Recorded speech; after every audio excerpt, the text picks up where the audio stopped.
Soal nomor 73. Dalam kalimat di atas terdapat kata yang bermakna konotasi. Kemudian ada kecuali. Konotasi itu artinya adalah bukan makna sebenarnya.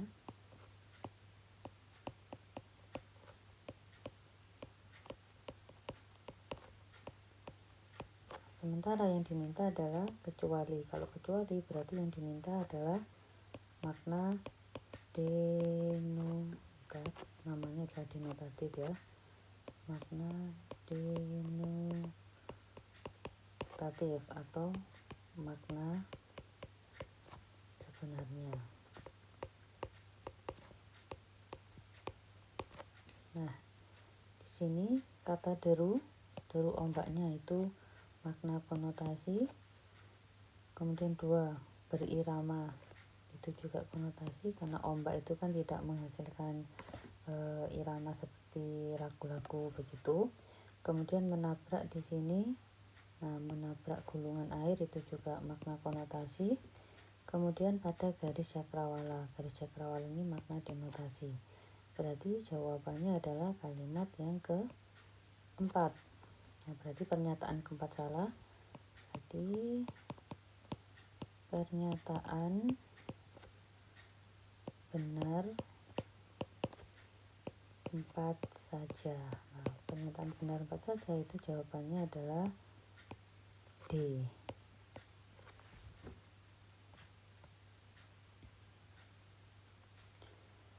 Soal nomor 74. Bentukan kata bertinju, petinju memiliki pola yang sama dengan belajar, pengajar. Oke, awalannya ber, di sini dengan be, ini sama-sama kata kerja ya. Sama-sama kata kerja atau kegiatan. Kemudian ada petinju, di sini pe, ini juga pe. Nah, kalau pe, nah ini lebih ke pelaku. Kemudian berarti pernyataan ini benar. Kemudian alasannya kedua kata tersebut mengandung makna kegiatan dan yang melakukan kegiatan. Betul ya? Ini juga benar. Dan alasannya keduanya berhubungan.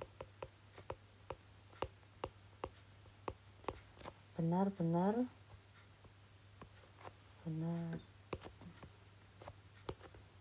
Jadi benar dan benar kemudian berhubungan sehingga jawabannya adalah yang A.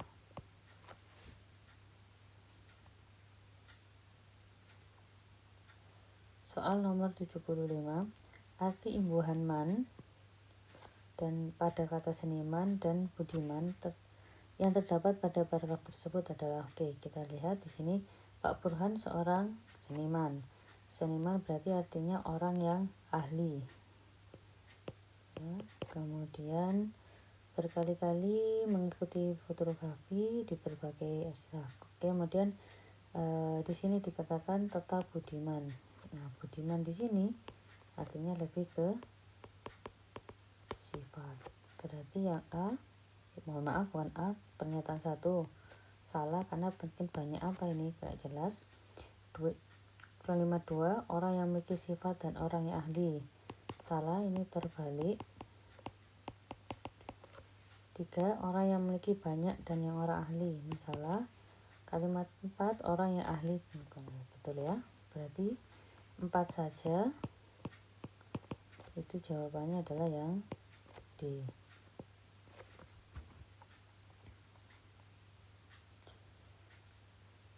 Soal nomor 76.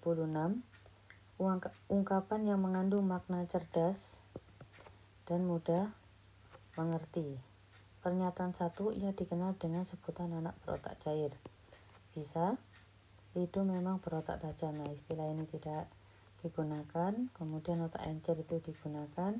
Berotak minyak itu salah. Berarti pernyataan yang benar adalah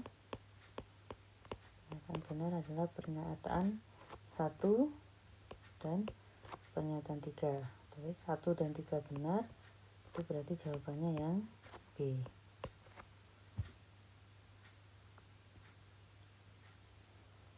Soal nomor 78.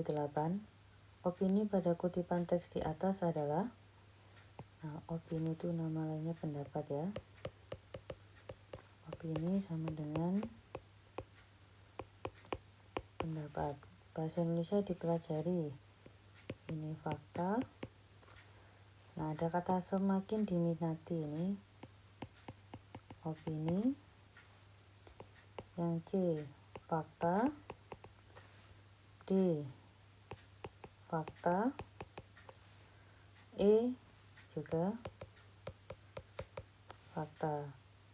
Dengan demikian jawabannya adalah yang B.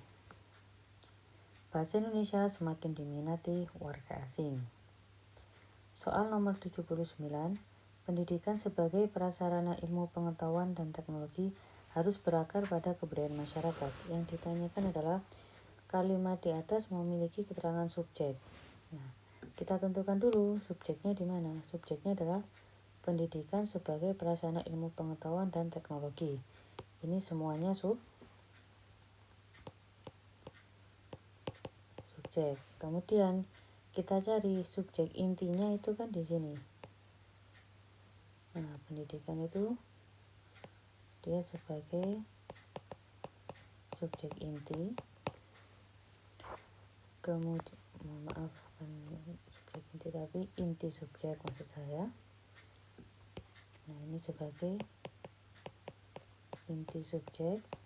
Nah, kemudian keterangannya itu dimulai dari ini, batasnya mulai sini sebagai sampai sini sampai teknologi. Ini yang dinamakan dengan keterangan subjek. Berarti jawaban yang kalimat pertama, pendidikan sebagai ini bukan, karena pendidikannya itu termasuk inti subjek. 2, teknologi dan kebudayaan. Ini berarti salah ya, karena tidak membahas kebudayaan. 3, prasarana ilmu pengetahuan dan teknologi harus berakar. Nah, ini sudah ada harus berakar itu predikat. 4, sebagai sarana. Nah, ini kan sama dengan ini. Sama dengan yang di D. Berarti, bukan D maksud saya, sama dengan pernyataan 4. Jadi pernyataan benar 4 saja. Itu jawabannya adalah D.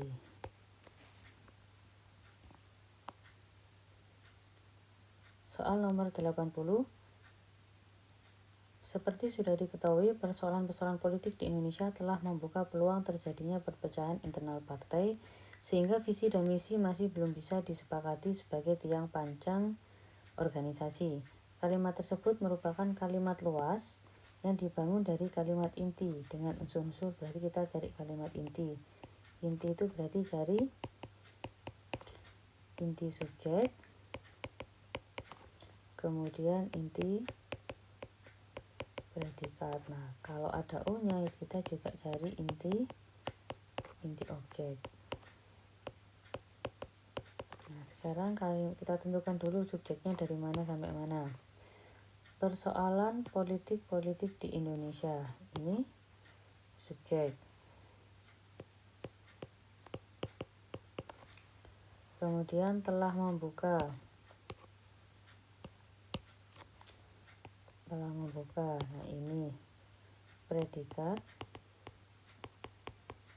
Kemudian peluang terjadinya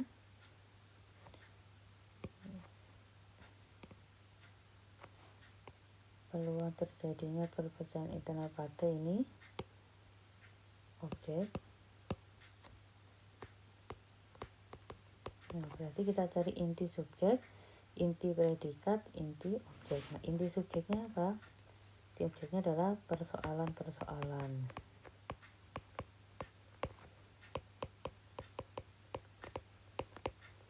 Kemudian inti predikatnya adalah membuka. Jadi ini persoalan-persoalan dan peluang ya.